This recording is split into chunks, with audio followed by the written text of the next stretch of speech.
A paz do Senhor, meus irmãos, graças a Deus por mais oportunidade de um dia de vida concedido pelo Senhor.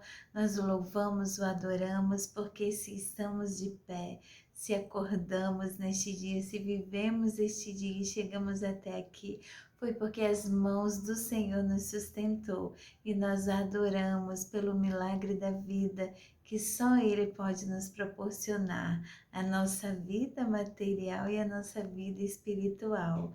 Oh, meus irmãos, estamos avançando na nossa leitura da Bíblia. Já estamos em Romanos, capítulos 7, 8 e 9, que é a nossa agenda de hoje. E assim estamos prosseguindo rumo ao final da Bíblia, para a glória de Deus. Olha só, comparando o início e o final, já estamos aqui nesse finalzinho, vencendo a cada dia, passeando pelas páginas da Bíblia, crescendo em conhecimento, graça e comunhão com o nosso Deus, conhecendo a palavra do Senhor, para que possamos ter vida e vida com abundância. Vamos, meus irmãos, então fazer a nossa leitura de hoje. Para você que está chegando agora no nosso canal, seja muito bem-vindo, que Deus abençoe a sua vida. Não sei como você chegou aqui, mas eu tenho certeza que o Espírito Santo de Deus te trouxe e quer te incomodar e te encorajar a ler diariamente a palavra do Senhor. Que Deus abençoe a sua vida, que Deus te encha de vigor, de renovo a cada dia e sintamos o verdadeiro avivamento através do conhecimento da palavra de Deus, esta palavra que é infalível, inerrante. Oh, glória a Deus, é a fonte da nossa vida e também é que nos sustenta e nos põe de pé a cada dia.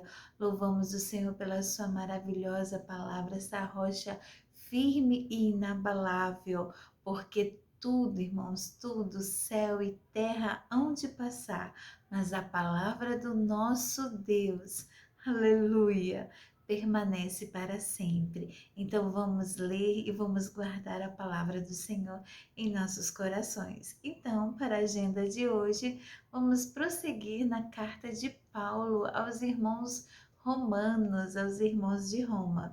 Vamos então, irmãos, com a sua Bíblia na mão, no momento reservado do seu dia, fazer a nossa leitura. Capítulo 7 de Romanos. Meus irmãos, vocês todos podem compreender muito bem o que vou dizer. Vocês conhecem as leis e sabem que elas só têm poder sobre uma pessoa enquanto essa pessoa está viva. Por exemplo, a mulher casada está ligada pela lei ao marido enquanto ele estiver vivo. Mas se ele morrer, ela estará livre da lei que liga ao marido. De modo que, se ela viver com outro homem enquanto o marido estiver vivo, ela será chamada de adúltera. Mas, se o marido morrer, ela estará legalmente livre e não cometerá adultério se casar com outro homem. O mesmo acontece com vocês, meus irmãos. Do ponto de vista da lei, vocês também já morreram, pois são parte do corpo de Cristo e agora pertencem a Ele, que foi ressuscitado para que nós possamos viver uma vida útil no serviço de Deus. Pois quando vivíamos de acordo com a nossa natureza humana, os maus desejos despertados pela lei agiam em todo o nosso ser e nos levavam para a morte. Porém, agora estamos livres da lei, porque já morremos para aquilo que nos mantinha prisioneiros. Por isso, somos livres para servir a Deus, não da maneira antiga, obedecendo à lei escrita, mas da maneira nova, obedecendo ao Espírito de Deus. O que vamos dizer então? Que a própria lei é pecado? É claro que não, mas foi a lei que me fez saber o que é pecado, pois eu não saberia o que é a cobiça se a lei não tivesse dito, não cobice. Porém, o pecado se aproveitou dessa lei para despertar em mim todo tipo de cobiça, porque se não existe a lei, o pecado é uma coisa morta. Pois houve um tempo em que eu não conhecia a lei e estava vivo, mas quando fiquei conhecendo o mandamento, o pecado começou a viver e eu morri. E o próprio mandamento que me devia trazer a vida me trouxe a morte, porque o pecado, aproveitando a oportunidade dada pelo mandamento, me enganou e por meio do mandamento me matou. Assim, a lei vem de Deus e o mandamento vem de Deus. Diz o que é certo e é bom. Então, será o que é bom me levou à morte? É claro que não. Foi o pecado que fez isso, pois o pecado, usando o que é bom, me trouxe à morte, para que ficasse bem claro que o pecado realmente aquilo que o pecado realmente é. E assim, por meio do mandamento, o pecado se mostrou mais terrível ainda. Sabemos que a lei é divina, mas eu sou humano e fraco e fui vendido ao pecado para ser seu escravo. Eu não entendo o que faço, pois não faço o que gostaria de fazer. Pelo contrário, faço justamente aquilo que odeio. Se faço o que não quero, isso prova que reconheço que a lei diz o que é certo, e isso mostra que, de fato, já não sou eu quem faz isso, mas o pecado que vive em mim é que faz. Pois eu sei que aquilo que é bom não vive em mim, isto é, na minha natureza humana, porque mesmo tendo dentro de mim a vontade de fazer o bem, eu não consigo fazê-lo, pois não faço o bem que quero, mas justamente o mal que não quero fazer é que eu faço. Mas se faço o que não quero, já não sou eu quem faz isso, mas o pecado que vive em mim é que faz. Assim, eu sei que o que acontece comigo é isto: quando quero fazer o que é bom, só consigo fazer o que é mal. Dentro de mim, eu sei que gosto da lei de Deus, mas vejo uma lei diferente agindo naquilo que faço, uma lei que luta contra aquela que a minha mente aprova. Ela me torna prisioneiro da lei do pecado que age no meu corpo. Como sou infeliz! Quem me livrará deste corpo que me leva para a morte? Que Deus seja louvado, pois Ele fará isso por meio do nosso Senhor Jesus Cristo. Portanto, esta é a minha situação. No meu pensamento, eu sirvo a lei de Deus, mas na prática, sirvo a lei do pecado. Capítulo 8. Agora, já não existe nenhuma condenação para as pessoas que estão unidas com Cristo Jesus, pois a lei do Espírito de Deus, que nos trouxe vida por estarmos unidos com Cristo Jesus, livrou você da lei do pecado e da morte. Deus fez o que a lei não pôde fazer, porque a natureza humana era fraca. Deus condenou o pecado na natureza humana, enviando seu próprio Filho, que veio na forma da nossa natureza pecaminosa, a fim de acabar com o pecado. Deus fez isso para que as ordens justas da lei pudessem ser completamente cumpridas por nós que vivemos de acordo com o Espírito de Deus e não de acordo com a natureza humana. Porque as pessoas que vivem de acordo com a natureza humana têm a sua mente controlada por essa mesma natureza, mas as que vivem de acordo com o Espírito de Deus têm a sua mente controlada pelo Espírito. As pessoas que têm a mente controlada pela natureza humana acabarão morrendo espiritualmente, mas as que têm a mente controlada pelo Espírito de Deus terão a vida eterna e a paz. Por isso, as pessoas que têm a mente controlada pela natureza humana se tornam inimigas de Deus, pois não obedecem à lei de Deus e de fato não podem obedecer a ela. As pessoas que vivem de acordo com a sua natureza humana não podem agradar a Deus. Vocês, porém, não vivem como manda a natureza humana, mas como o Espírito de Deus quer, se é que o Espírito de Deus vive realmente em vocês. Quem não tem o Espírito de Cristo não pertence a ele. Mas se Cristo vive em vocês, então, embora o corpo de vocês vá morrer por causa do pecado, o Espírito de Deus é vida para vocês, porque vocês foram aceitos por Deus. Se em vocês vive o Espírito daquele que ressuscitou Jesus, então aquele que ressuscitou Jesus Cristo dará também vida ao corpo mortal de vocês, por meio do seu Espírito que vive em vocês. Portanto, meus irmãos, nós temos uma obrigação, que é a de não vivermos de acordo com a nossa natureza humana. Porque se vocês viverem de acordo com a natureza humana, vocês morrerão espiritualmente. Mas se pelo Espírito de Deus vocês matarem as suas ações pecaminosas, vocês viverão espiritualmente. Pois aqueles que são guiados pelo Espírito de Deus são filhos de Deus. Aleluia! Porque o Espírito que vocês receberam de Deus não torna vocês escravos e não faz com que tenham medo. Pelo contrário, o Espírito torna vocês filhos de Deus. E o poder do Espírito dizemos com fervor a Deus: Pai, meu Pai. O Espírito de Deus se une com o nosso espírito para afirmar que somos filhos de Deus. Nós somos seus filhos e por isso receberemos as bênçãos que Ele guarda para o seu povo e também receberemos com Cristo aquilo que Deus tem guardado para Ele.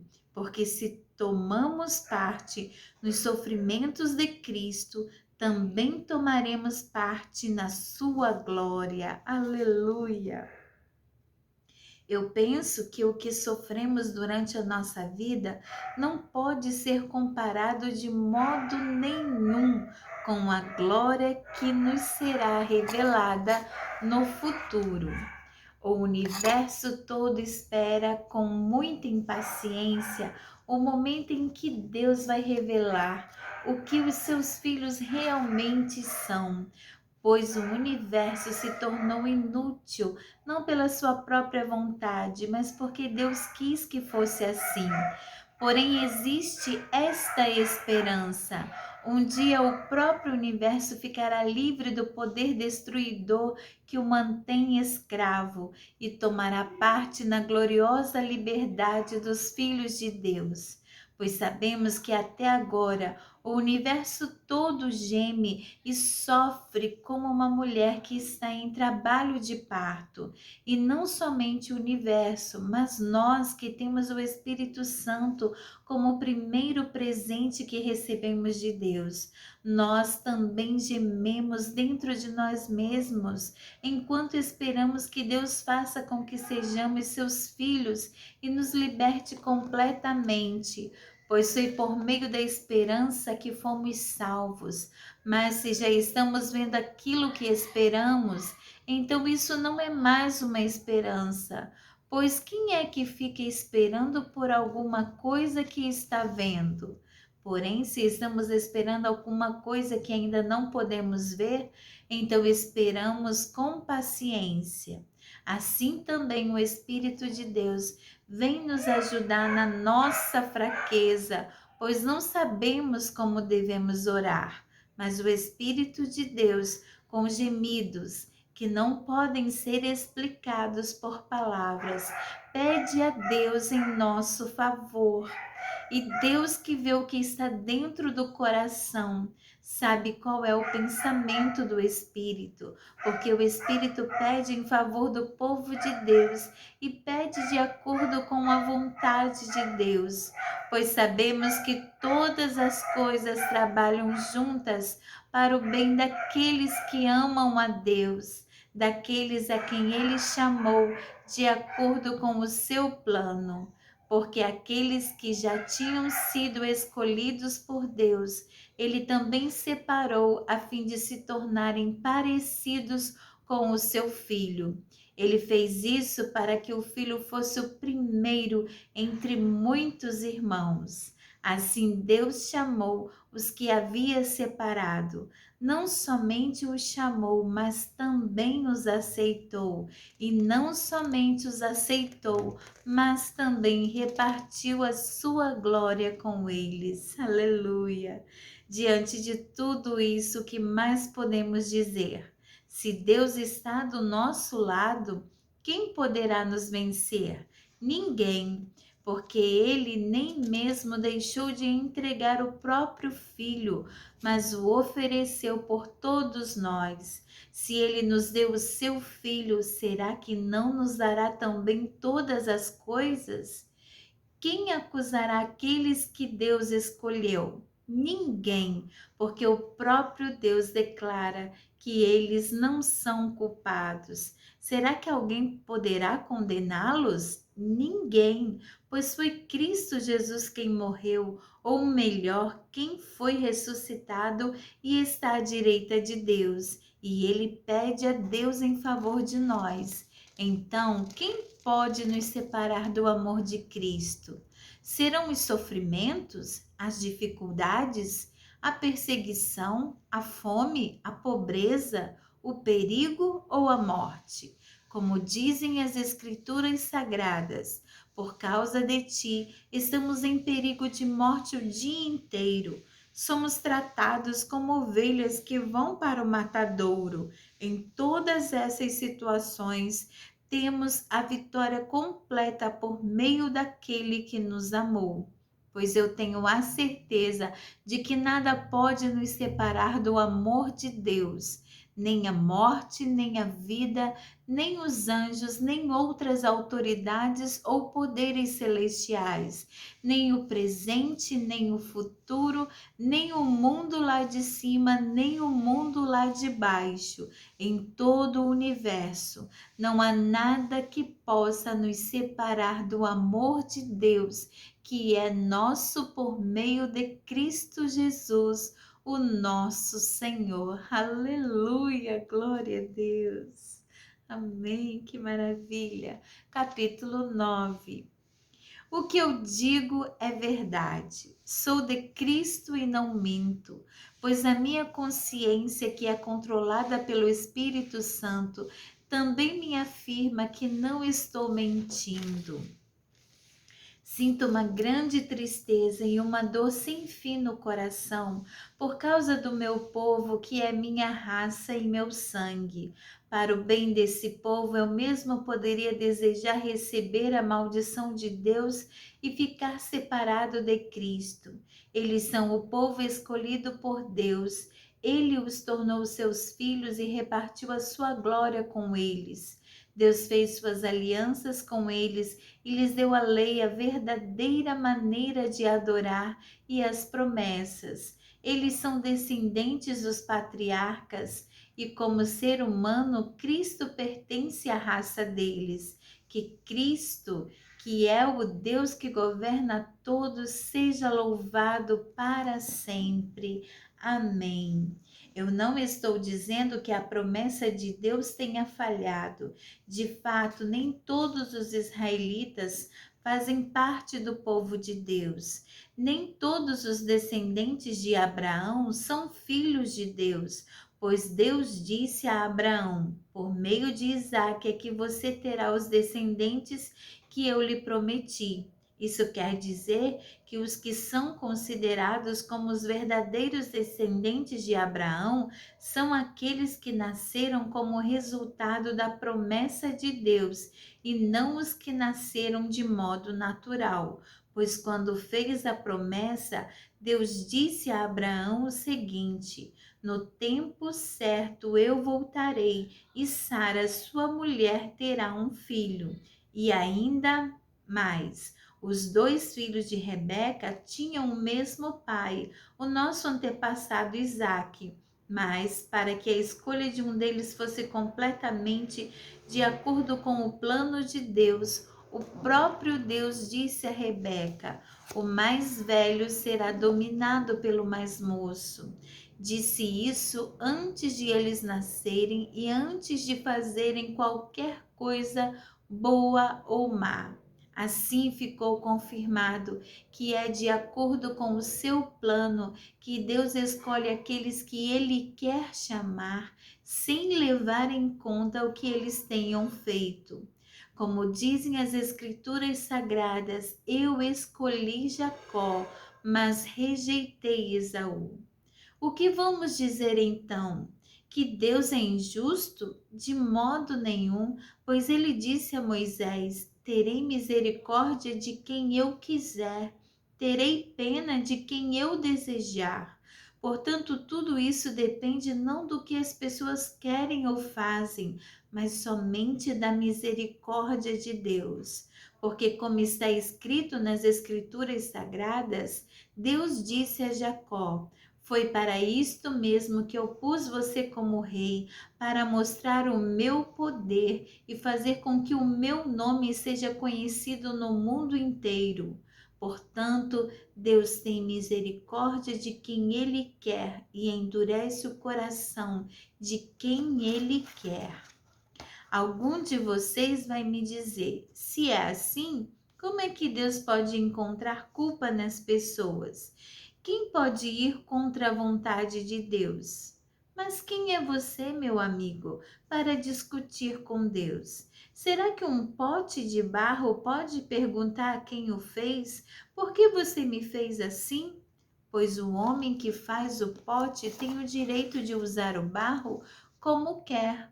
Do mesmo barro, ele pode fazer 2 potes, um pote para uso especial e outro para uso comum. E foi isso que Deus fez. Ele quis mostrar a sua ira e tornar bem conhecido o seu poder. Assim suportou com muita paciência os que mereciam o castigo e que iam ser destruídos. Ele quis também mostrar como é grande a sua glória que ele derramou sobre nós, que somos aqueles de quem ele teve pena e a quem ele já havia preparado para receberem a sua glória, pois nós somos aqueles que Deus chamou, não somente os que são judeus, mas também os não judeus. Isso é o que ele diz no livro de Oséias. Aqueles que não eram meu povo, eu chamarei de meu povo. A nação que eu não amava, chamarei de minha amada. E no mesmo lugar onde foi dito, vocês não são o meu povo, ali eles serão chamados de os filhos do Deus vivo. E Isaías disse a respeito de Israel: mesmo que o povo de Israel seja tão numeroso como os grãos de areia da praia do mar, somente alguns deles serão salvos, pois o Senhor julgará logo e de uma vez o mundo inteiro. Como o próprio Isaías tinha dito antes, se o Senhor Todo-Poderoso não nos tivesse deixado alguns descendentes, seríamos agora como a cidade de Sodoma, estaríamos destruídos como Gomorra. O que vamos dizer então? Vamos dizer isto: os não-judeus que não procuravam ser aceitos por Deus foram aceitos por meio da fé. Porém, o povo de Israel, que procurava uma lei para ser aceito por Deus, não encontrou o que estava procurando. E por que não? Porque eles procuravam alcançar isso por meio das suas ações e não por meio da fé. Eles tropeçaram na pedra de tropeço, como dizem as sagradas escrituras. Vejam, estou colocando em Sião uma pedra em que eles vão tropeçar, a rocha que vai fazê-los cair, mas quem crer nela não ficará desiludido. Aleluia! Glória a Deus, meus irmãos. Aqui então encerramos a nossa leitura, nossa agenda de leitura de hoje, compreendendo os capítulos 8, 9 e 10. Nós louvamos ao Senhor pela sua preciosa palavra, em que Deus usa grandemente e com grande sabedoria e profundidade a Paulo. Oh, meus irmãos, esclarecendo assuntos que nos mostram como nós somos escolhidos por Deus, somos aceitos pelo Senhor para gozarmos, desfrutarmos da salvação em Cristo Jesus, e que é por meio da fé que somos salvos, como ele coloca aqui no final, que os judeus procuravam ser aceitos por Deus através das suas ações, das suas obras, mas os não gentios por meio da fé, da confiança em Deus. E é a confiança em Deus que nos aproxima de Jesus, nos aproxima do Deus verdadeiro, porque a sua palavra mesma vai dizer lá em Hebreus, nós ainda vamos ler esta carta mais para frente, que sem fé é impossível agradar a Deus. Sem fé é impossível chegar à presença do Senhor, porque é necessário que creiamos em Deus. Para chegarmos a Ele é necessário que creiamos. Então não é o que fazemos, porque senão a glória seria para nós, mas a glória é única e exclusiva de Deus. A Ele toda honra, toda glória, todo louvor, porque somos salvos por meio da sua graça, por meio do seu amor insondável, por meio do seu amor incalculável, aleluia, em que Ele nos deu o próprio Filho, o próprio Senhor Jesus. O próprio Senhor, a coisa mais preciosa que o Pai tem, aleluia. Ele deu por nós. Então, como não nos dará todas as outras coisas em Cristo Jesus, nosso Senhor? Porque ao nome de Jesus foi dado todo o poder, ele é pleno, ele tem todo o domínio, todo o poder, toda a autoridade, aleluia. E através do Espírito de Deus, que comunica com o nosso espírito através do momento que aceitamos a Jesus como nosso Salvador, podemos dizer Abba, Pai, podemos com ousadia falar Pai, porque fomos feitos agora filhos, filhos de Deus, aleluia, e não filhos por nascimento, mas filhos pela fé. Fomos gerados pela obra maravilhosa do Espírito Santo em nossos corações. Oh, glória a Deus! Como não adorar este Deus? Como não reverenciá-lo? Porque Ele nos amou primeiro, Ele nos escolheu, Ele nos elegeu para nos dar a vida e a vida eterna. Nunca venhamos, irmãos, a endurecer nossos corações e a permitir que os nossos corações se tornem orgulhosos e nos esquecer do nosso Deus, nos esquecer do favor imerecido dele por nós. E você que ainda não aceitou Jesus, também não endureça o seu coração.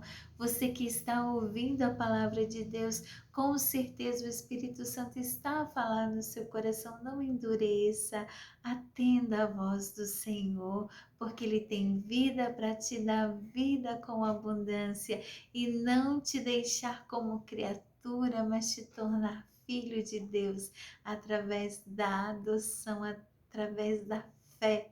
Aleluia! Em Cristo Jesus, nosso Senhor.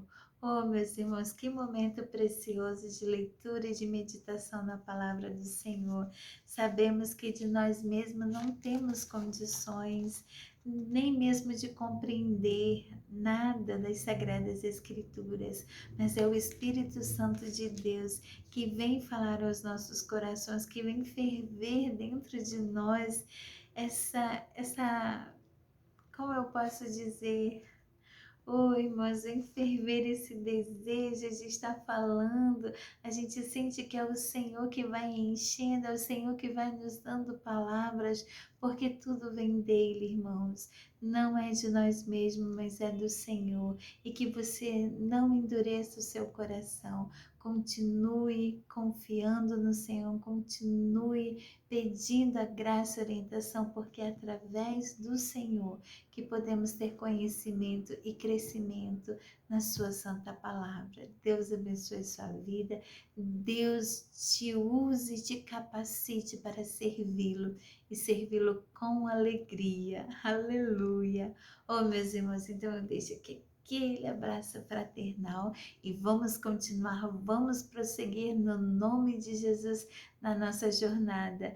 Não se atemorize, não se desanime, porque no meio do caminho haverá tribulações, haverá dificuldades, mas maior é o que está conosco do que o que está no mundo. Podemos até tropeçar, mas jamais devemos ficar caídos e prostrados.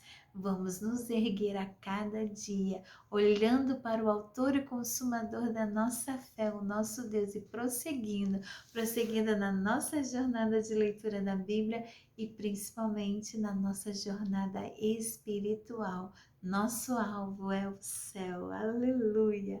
A paz do Senhor para todos. Não deixe de colocar aqui seu comentário, não deixe de compartilhar, de dar o seu like, isso nos ajuda para que possamos alcançar mais vidas, mais pessoas e a contagiar com o desejo de ler as Sagradas Escrituras, criando o hábito diário e alimentando assim a alma de cada um. Amém, meus irmãos? Fiquem com Deus. A paz do Senhor e até amanhã, se Deus quiser, hein? Nosso compromisso marcado em nome de Jesus. A paz do Senhor.